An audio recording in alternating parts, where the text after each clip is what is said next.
Hey friends, Patrick God here. Thank you so much for dropping by. And with .NET 7 around the corner, I think it's time to have a look at Entity Framework 7 as well. Please note, it is not called Entity Framework Core 7 anymore. With .NET 6, we've still got EF Core 6, but with .NET 7 now, the .NET framework is divorced. There is no successor to the old Entity Framework 6. Now the successor to Entity Framework Core 6 is actually Entity Framework 7. Alright, internally we still got EF Core as a name, but the official name now is Entity Framework 7. In this little tutorial, what we want to do is we want to have a first look, meaning that we will install all the tools and packages we need to create a connection to a SQL Server database, and we will also, build the boilerplate code, write the boilerplate code to have a data context, and with that thing then we will have access to that SQL Server database, and we will be able, you've seen it in the title, we will be able to run code first migrations. There are two little differences actually to .NET 6 and Entity Framework Core 6 back then. Remember, EF Core, now only EF. But when you watch the tutorial, you know what I mean. And apart from that, actually, it is pretty much the same. And you will be able to create the connection, the whole boilerplate stuff within 15 to 20 minutes. And this is still pretty awesome. There is even more about Entity Framework 7, of course. For instance, regarding performance, it should be much better now, but this is with .NET 7 in general, but we will cover this in another tutorial maybe. If you're interested in that, please write it down in the comment section. Thank you very much. And in the beginning of this tutorial, of course, we will have a look at how to get the preview version of .NET 7, because by the time of recording this, maybe you see the date, .NET 7 isn't officially released. We've got the release candidate 1, but when you're watching this in November, then I was watching at the date. Then in the November, we will get the official released version. And long story short, if you learned something and enjoyed this tutorial, I would really appreciate it if you click the like button, maybe even subscribe to my channel. It does make a difference. So thank you very much. And for more .NET and Blazor stuff and early access to these tutorial videos here and early access to upcoming online courses like the .NET Web Developer Bootcamp, check out my newsletter. All right, thank you very much for that. And now enjoy the tutorial. All right, so for me now, I've got Visual Studio 2022, actually the preview edition here, because by the time of recording this, you would need the preview edition of Visual Studio 2022 to use, or to be able to use .NET 7. And in here now, we just create a new project, a new ASP.NET Core Web API project with C#. It is, let's call this EF7. First look, actually, because it really is a first look, and you already see it here. I want to use .NET 7, not 6. .NET 7 it is, and this is the preview version. And just in case you don't know how to get the preview, there it is. Just Google .NET 7 preview download, for instance, and there you get to the downloads of the first release candidates.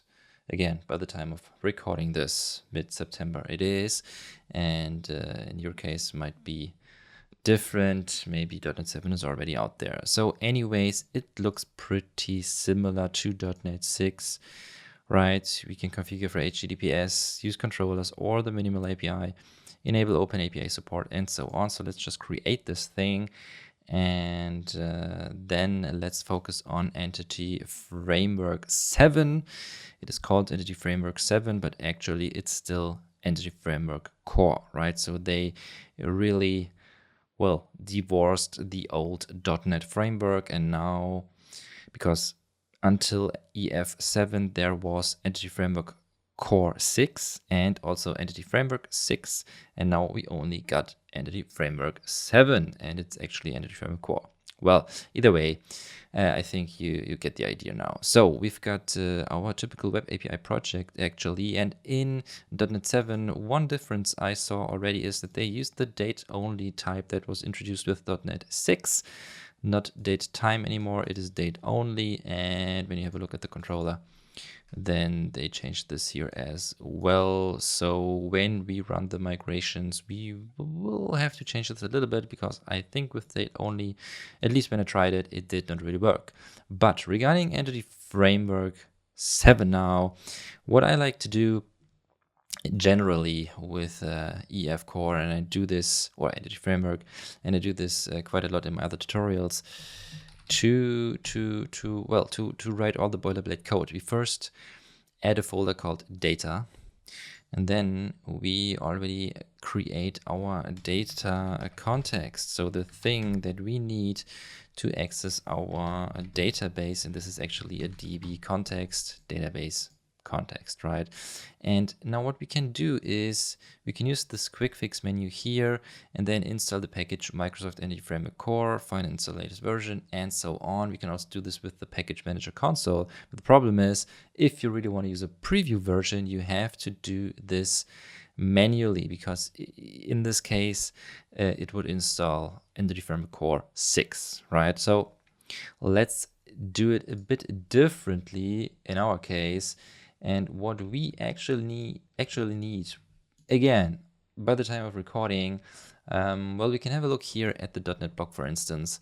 There was a post by Jeremy Likeness or Nicholas, sorry if I butcher your name here, but Jeremy writes something about the release candidate 1 of EF7, and here you see how to get this thing, right? So you could use the .NET CLI here or the package manager console, and to use the package manager console you would need, or you can go to NuGet.org, and then you see here's the CLI version. This is what we saw here in this blog post, or here we can also use the package manager version, and we need 3 packages. So let's just copy this, and back here again we get the quick fix menu, or just hit Control and period on your keyboard, and then you see this package, Microsoft Entity Framework Core. Well, let's just change that a little bit here. Just pasted that, and we will need this one as well, SQL Server, because I want to use the SQL Server database here. But now first Microsoft Entity Framework Core, and then dash version, and then, well, the version you want to install. And again, by the time of recording this, the latest release candidate is exactly this one here. Additionally, we need SQL Server as a provider for our SQL Server database, and the last one is design for our migrations. So that should be the one. And isn't it funny that the internal name is still core, right? So with that, we got everything installed regarding these packages here. And when we have a look here, for instance, we see Entity Framework Core, version 7, and so on, design, and SQL Server, right? And now we can actually use Microsoft Entity Framework Core, and voila, it should work. Now there's still one more thing we have to install, and these are the tools. And again, we can have a look here at this blog post. Down here, installing the EF7 command line interface, and for that you would use .NET tool install and so on. And I would say we do exactly that. If Jeremy writes this here as well, if you already got the tools installed, you can simply update them, or what you can also do is you can uninstall them first and then install them back again. So let's try this here as well. I do it like that, install, and it says, whoa, it's already installed. So what I can do is just hit uninstall, and then of course install it again. And you see .NET CLI works here as well, of course. So you could use the package manager version or the .NET CLI version. I leave that up to you. So let's install this. Just didn't I uninstall? Oh, if you use uninstall, don't add the version here. So this should be .NET tool, and then uninstall -- global.NET EF. All right, and you see I already got the release candidate installed anyways, so let's install it again. And after that we can double check with simply .NET EF, and with that we've got everything installed that we needed to install. All right, now we can focus on the DbContext. So what we need is first a constructor. So CTOR it is, and this constructor gets a parameter, and this is of type DbContext options, and then data context. Let's call this options, and we also call the base constructor here with the options. All right, so this is our constructor. And then what we can do either here or in the Progam.cs, we need a connection string, right? Let's do it here, for instance, in the onConfiguring method. And in here now, what we need again is the connection string, and also we have to use the specific provider now. So what we can do here is we can say options builder use SQL Server and then the connection string. And in my case, I've got SQL Server Express installed locally on this machine. So first we start with the server, and that would be, for instance, just dot or period and then backslash and then SQL Express. After that, the database name, let me just close the Solution Explorer. The database name, for instance, .NET 7 test DB. And after that, then trusted connection true. And then, and this is also new, when I tried that, it did not work. Actually, in the earlier versions, this would work already, but now I also have to trust the server certificate. So we also add trust server certificate, set this to true as well, and then we are done. All right. So first the server name, SQL Express, maybe in your case it's different, but in my case this is it. Then the database name, this is totally up to you. Trust the connection to true and trust server certificate also true. And the last thing now is I just want to use this weather forecast class here for or as a table in the database and for the migrations then. So let's simply add a new database set, because this is how you add the tables, right? So we add a DB set of a type weather forecast. Then the name of this thing is the table name. Usually you would just pluralize the name of the class. So you could say weather forecasts or forecasts, whatever it is. And that's pretty much it already, all right? So, and with that, we have to register the DbContext.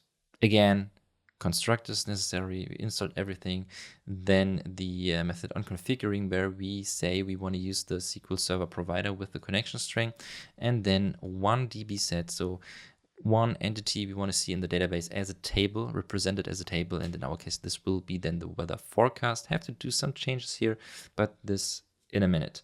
First, let's also register in the Progam.cs, and here we say builder services and then add DbContext and then our data contexts, like that. Almost, that was a nice smiley, but that's the one. So we save that, save everything, and now let's have a look at some errors, shall we? Because now we can actually already start with the migrations, and we do that like that. Do that like that. Oh, great English. Well, it's late again, almost 10 o'clock.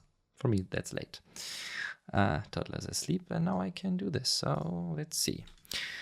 But I have to get up very early because my toddler, well, you know, 5 o'clock is a great time to wake up, get up, and play with some Legos, right? Why not? So first we have to change the directory to, what was the name? EF7 first look. Great. Now with .NET EF, we see our commands: database, DbContext, and migrations. And now let's say we want to add our first migration. So DB, not DB, .NET EF, migrations, add the initial migration. And now what does it say? Build succeeded. Okay, something is not okay. The property weather forecast date could not be mapped because it is of type date only, which is not supported not a supported primitive type or a valid entity type. Either explicitly map this property or ignore that it's using the not mapped attribute, attribute, or by using entity type builder ignore in on model creating. Okay, so we could also use the similar to the on configuring, we could override the method on model creating and can say, well, I don't want to use this type, but there is a better way. When you want to use it, let's just say this is now a date time. All right. And with .NET 6, they did it exactly like that. And after that, we also have to make a change here. Now we need simply date time. Almost. That's the one. Date time now at days. All right. And now there will be another error. So let's see. And can you guess it? We need a primary key and we have none. So again, back to the weather forecast. And in here now, we just add an integer, call this ID, and that's it. And now the migration will work, at least creating our migration file. Done. Awesome. So now in our migrations folder, we see initial. And here we now see two methods, the up method and the down method. And in the up method, it simply creates the table forecasts with the columns ID, date, temperature, C, so Celsius, not Fahrenheit. Have a look again. This is, well, of course, not really represented in the table. And then where was our, there it is. And then here we see our primary key. Perfect. And in the down method, it simply drops the table forecasts. All right, this looks pretty nice, right? Now let me do one more thing before we create our database. In the data context, I already told you trust server certificate should be set to true. Let's just remove this for a sec. And now here we can say .NET, or let me get some space here, .NET EF database and then update. Don't worry about the update. It will also create a database if it does not exist. But here in this case, it will say connection was successfully established, but an error occurred during login. Provider SSL provider. Certificate chain was issued by an authority that is not trusted. See that? And now we just add trust server certificate. And I'm pretty sure you can also change some configuration here, but it is a first look. I just wanted to have a quick look here and see how this works with the preview edition of EF7. And now we run the update and it's doing its magic, right? You see all the commands here. I'll create database. As I said, when it's not there, it will create it, create the table. And here now the forecast table. All right, this is nice. And now let's move to SQL Server. There it is.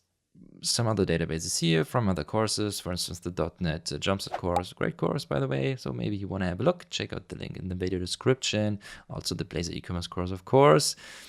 So, and with that, sorry for the little commercial here. Let's refresh. And then we've got a couple of test DBs actually. Now here, well, I think I did not just refresh the Server Management Studio, the Solution Explorer. I think the Object Explorer here earlier when I ran some other tests. Jesus, again, it's late. Now we want to focus on the .NET 7 test DB. So let's have a look here, and there's our forecast table with these columns: ID, date, temperature C, and the summary. At the top 200 rows, of course, there's nothing in there. Well, we could go on here, but I think for this quick tutorial, this shall be it. We've got Entity Framework 7 running. It is still core, but in the public name, there is no core anymore. And this rhymes. Isn't that great? So this is how you write your boilerplate code and you get Entity Framework 7 up and running in maybe 20 minutes. and you're done with that. So again, this is the important part here, your data context. You have to register this thing also here in the Progam.cs. You could also add the options here actually, and then say options, use SQL Server, and so on, right? So in essence, exactly the same thing we did in our data context here, right? So options builder, use SQL Server, then the connection string. You can also do this in the Progam.cs file. This is totally up to you. And then we also added this this entity here, this database set. So this is then represented in the database as a table. And before you do all that, again, you have to install some packages and the .NET tools. So if you want to work with the Preview edition, make sure to also specify the version when you want to install all these packages and the tools. Otherwise, if you're watching this in maybe mid-November 2022, then .NET 7 is the latest version, and then you will get these versions, well, when you do not specify the version. All right, so I hope you learned something here. I will now push this to GitHub. The link, as always, in the video description, and that's it. Yeah, that's it. Entity Framework 7, not core, just Entity Framework 7 now.